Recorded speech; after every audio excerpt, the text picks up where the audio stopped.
So let's go to our assets folder here. If you don't know how to rotate an image, you can simply open, and there is a button here. You can rotate it as much as you want.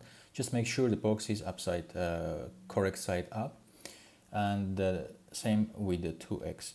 And once you do that, just drag both of them to our assets, and that's it.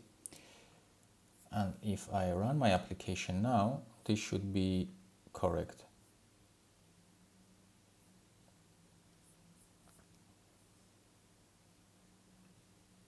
Okay, everything is displaying perfectly. Now let's proceed and put the same for our other table views. So first we did our items. Now we can do our search. Let's go to our search view controller. I'm going to scroll all the way, of course, import our empty table view, empty dataset.swift. And then in our view did load, we are going to do basically exactly the same things. So let me just go to my items. I'm going to copy this bigger code, and let's go to our search. At the bottom here, we are going to paste this, but remember the extension should be now search view controller, not our items. And then we need to just tell in our view did load function, let me just get it here. We're going to say table view dot empty dataset delegate is equals to self, and table view dot empty dataset source is equals to self.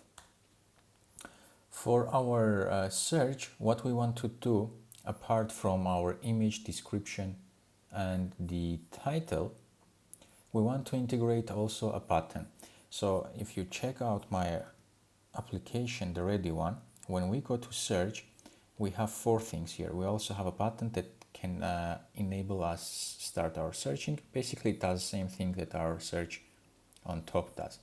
So let's do that as well. I'm going to scroll down to my functions here.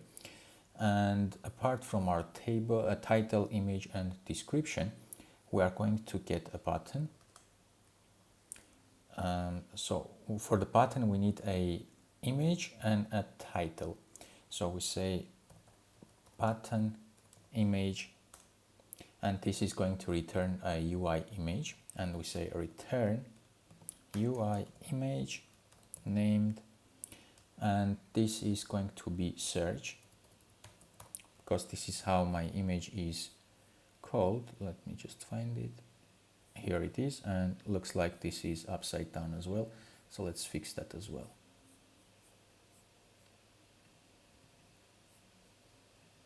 Okay, I don't know why it turned everything here, but doesn't matter. Let's just grab our,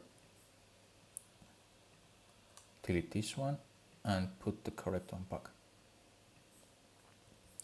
Alright, getting back to our code, we have set our button image. So if I run, let's quickly see how it looks.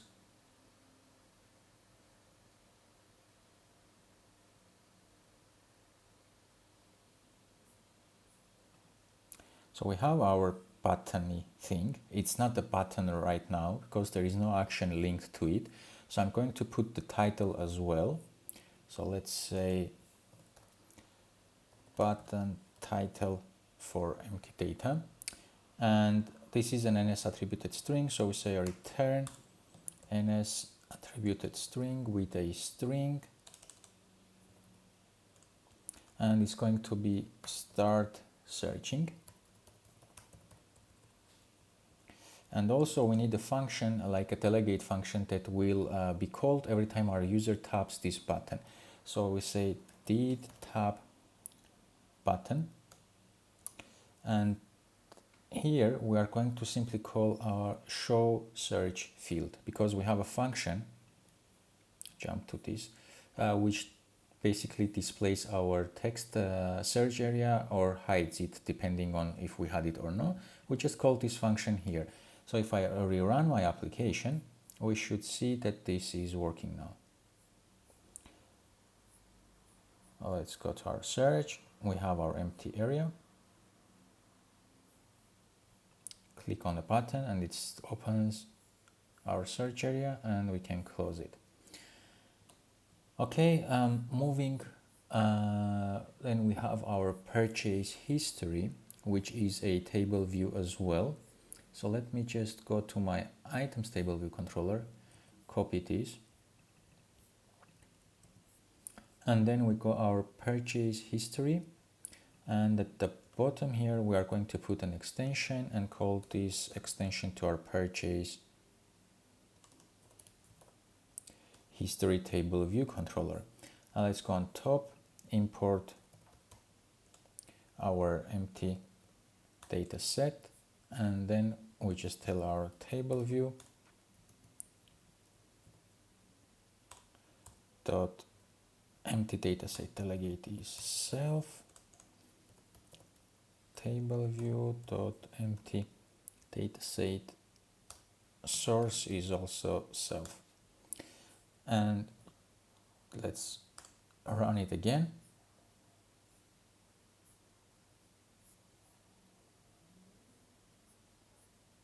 Let's go to our profile, search history, and we have our empty data set here showing as well. So you see, we just with few lines of code, we have nice visual interface for our empty table view, so that our user doesn't come and see an empty thing. What you can do if you want is to integrate the same for our basket, but I think let's whenever we have like 0 items and the price total is 0, this is at least something for our user to see. So now you have another nice tool that you can use in your other application, not to have like empty text views for your user whenever you have no data to display.